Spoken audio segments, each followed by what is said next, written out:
Master minds commerce చదవాలనుకునే 10th inter విద్యార్థుల తొలి ఎంపిక.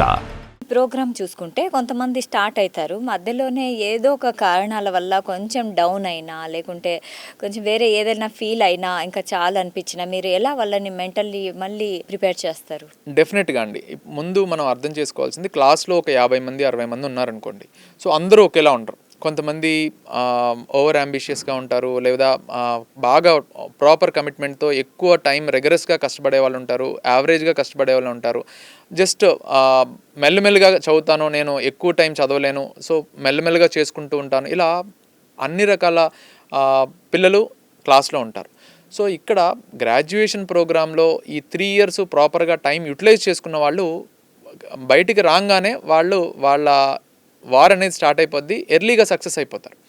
సో కొంచెం యావరేజ్గా ఉన్న స్టూడెంట్స్ ఎవరైతే ఉన్నారో వాళ్ళు ఈ ప్రాసెస్లో బయటకు వచ్చి సంవత్సరాల తరబడి చేసే ఇదిని ఈ 3 ఏళ్లలో వాళ్ళ ఫౌండేషను, బేసిక్స్, కాన్సెప్ట్స్ స్ట్రాంగ్ అయిపోయి వాళ్ళ కెరియర్ ఎటు వెళ్ళాలి అనేది ఒక ప్రాపర్ ఐడియాతో బయటకు వస్తారు. సో వాళ్ళు కాంపిటేటివ్ ఎగ్జామ్స్లో ఉండే టైం వేస్ట్ చేస్తున్నామా లేకపోతే ఇంకోట అనే ఒక క్లారిటీతో బయటికి రాగానే ఐదర్ ఒకవేళ కాంపిటేటివ్ ఎగ్జామ్స్ కాకపోతే ఆల్టర్నేటివ్గా మన పీజీ ఎక్కడ పర్స్యూ చేయాలి, దాని త్రూ మన కెరియర్ ఎలా సెట్ చేసుకోవాలి అనే ప్రాపర్ ఐడియాతో వాళ్ళు బయటకు వస్తారు. కాబట్టి వాళ్ళ కెరియర్కి ఎటువంటి డోకా ఉండదు. మళ్ళీ కోచింగ్లు తీసుకొని టైం వేస్ట్ చేసి 5-6 సంవత్సరాలు వెళ్ళిపోయి మళ్ళీ ఏం చేయాలి, ఈ అకాడమిక్ గ్యాప్ ఎలా ఫిల్ చేయాలి, ఇవన్నీ ఇబ్బందులు లేకుండా ఈ 3 ఏళ్లలో పిల్లలకి ప్రాపర్ మెచ్యూరిటీ వచ్చేస్తుంది, ఒక యావరేజ్ స్టూడెంట్కి కూడా. కాబట్టి ఒక డిగ్రీ అయ్యే టైంలో ఇంత మెచ్యూరిటీ రావడం కన్నా ఒక పేరెంట్కి, స్టూడెంట్కి ఇంకేం కావాలంటారు?